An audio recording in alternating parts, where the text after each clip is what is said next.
नशीला पदार्थ होता क्या है? जिसके हम आदी हो जाते। आपको लगता है अस्वस्थ आदत है तो आपको पैर पटकना है। भावनाओं का प्रबंधन। साथी कौन होता है?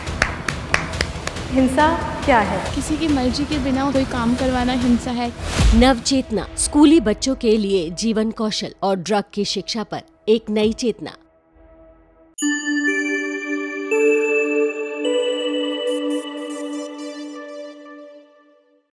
उद्देश्य, इस सत्र के अंत तक छात्र सक्षम होंगे भावनाओं की पहचान करने में और उन्हें कैसे व्यक्त किया जाता है, भावनाओं को ट्रिगर करने वाले विभिन्न कारणों, उनके प्रभावों और विभिन्न भावनाओं के प्रति सामान्य प्रतिक्रियाओं की सराहना करने में, क्रोध से होने वाली भावनात्मक क्षति के निहितार्थ को समझने के लिए, क्रोध को कम करने और बेहतर तरीके से प्रबंधित करने के तरीके सीखने के लिए।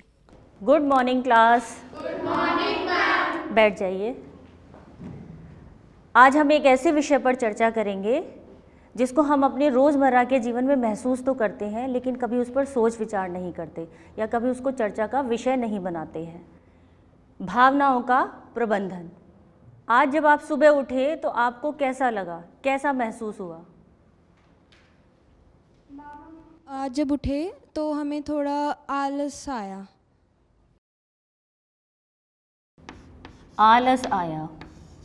मैम, जब हम सुबह उठते हैं तो हमें बहुत ज़्यादा तरोताज़ा महसूस होता है। तरोताज़ा महसूस होता है। वेरी गुड, बहुत अच्छा। आज जब मैं उठी तो आज मुझे बहुत उत्सुक थी मैं आज आप उत्सुक थी। मैम, जब आज मैं सुबह उठी थी तो आज मुझे बहुत अच्छा लग रहा था, क्योंकि आज मुझे बहुत सारा कुछ नया सीखना था। बहुत सारा कुछ नया सीखना था, इसलिए आपको आज उठने में बहुत अच्छा लगा। सुबह सबके लिए बेटा एक जैसी हुई, सब सुबह उठे, लेकिन सबके अलग अलग भाव थे अपने उठने के साथ। किसी को आलस आ रहा था, कोई तरोताज़ा महसूस कर रहा था, कोई उत्सुक था, तो कोई बहुत अच्छा महसूस कर रहा था कि आज कुछ अच्छा सीखने के लिए मिलेगा। चलिए, इन्हीं को कहते हैं भावनाएं। इन्हीं अलग अलग भावों को जानने के लिए हम एक गतिविधि करेंगे आज। इस गतिविधि के लिए 6 बच्चे अपनी इच्छा से बेटा यहाँ आ जाएं। आपको इस गेम के नियम बता देते हैं। इस बॉक्स के अंदर 6 पर्चियाँ हैं। एक संगीत बजेगा, उस संगीत के साथ ही ये बॉक्स जो है आपको एक दूसरे को आगे पहुंचाना है। जहाँ संगीत रुकेगा, जहाँ तालियां बजने का संगीत रुकेगा, वहाँ आप इस बॉक्स को रोक देंगे। जिस भी बच्चे के पास ये बॉक्स जाएगा वो इस बॉक्स को खोलेगा, उसमें से एक पर्ची निकालेगा और बिना दाएं बाएं उस पर्ची को दिखाए उसमें जो लिखा होगा, जो भी भाव लिखा होगा उसको समझेगा। समझने के बाद उस पर्ची को बंद करके अपने पास रख के बॉक्स अगले बच्चे को दे देगा। और जो उस पर्ची में लिखा हुआ भाव है उसको मूक अभिनय के माध्यम से, मूक अभिनय समझते हैं, बिना बोले आपको अभिनय करके बताना है और उस भाव को सामने बैठे हुए बच्चे को संप्रेषित करना है। आपको अभिनय करना है ताकि ये बच्चे समझ पाए कि आप कौन से भाव को प्रदर्शित कर रहे हैं। शुरुआत करते हैं।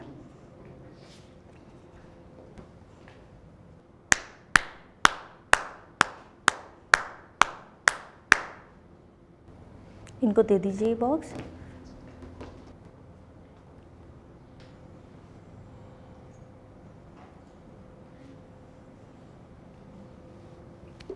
मैम, ठंड लगना। मैम, शायद ये डरने का नकल कर रही शायद है। ये डर रही है। Yes, यानी ma'am. कि इनके अंदर डर का भाव है। Yes ma'am.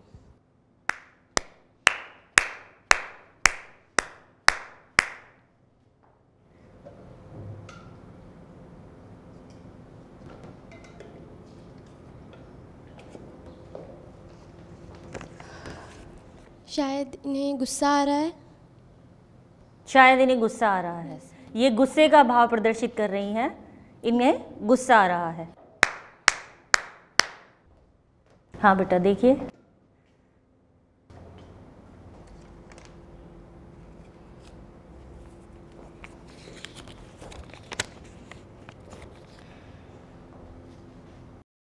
खुशी। सही बताया इन्होंने, यानी कि ये खुश हैं, इनके भाव से पता चला कि ये खुशी का इजहार कर रही हैं या ये बहुत खुश हैं। पुनः इस खेल को शुरू करेंगे।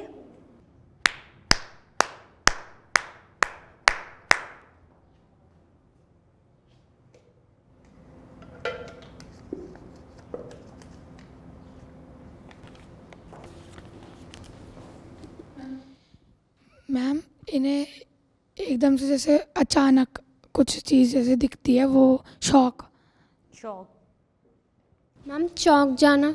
चौंक जाना। मैम आश्चर्यचकित हो जाना। आश्चर्यचकित हो जाना। चलिए पुनः खेल को शुरू करते हैं।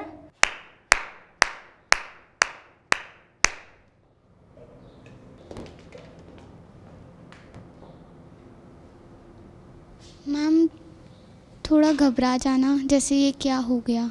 परेशानी। परेशानी। शोक मनाना। शोक मनाना या दुखी होना। चलिए आखिरी भाव भी देख लेते हैं क्या है।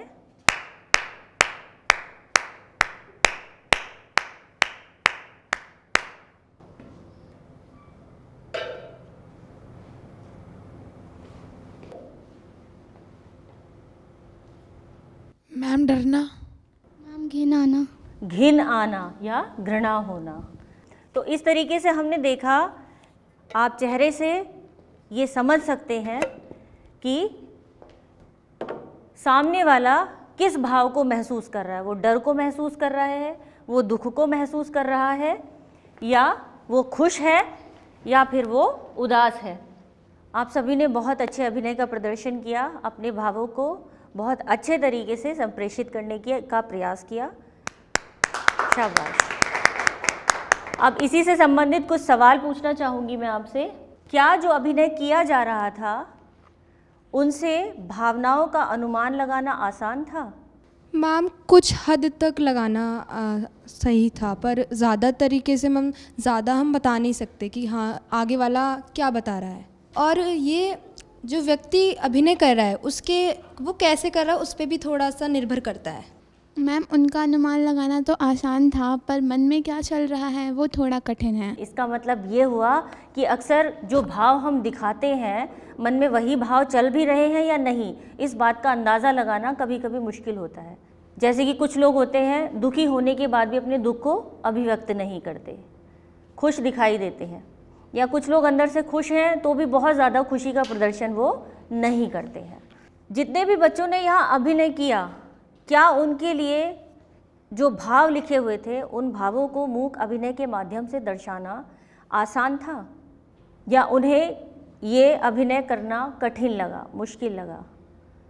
मैम ये आसान लगा, क्योंकि ये डेली हम अपने रोज़ाना करते हैं, ये भाव को व्यक्त करते हैं, तो इसके लिए किसी शब्दों की ज़रूरत नहीं है। हम अपने मन के भाव से भी, अपने चेहरे के भाव से भी दिखा सकते हैं कि हम क्या भाव व्यक्त करना चाहते हैं।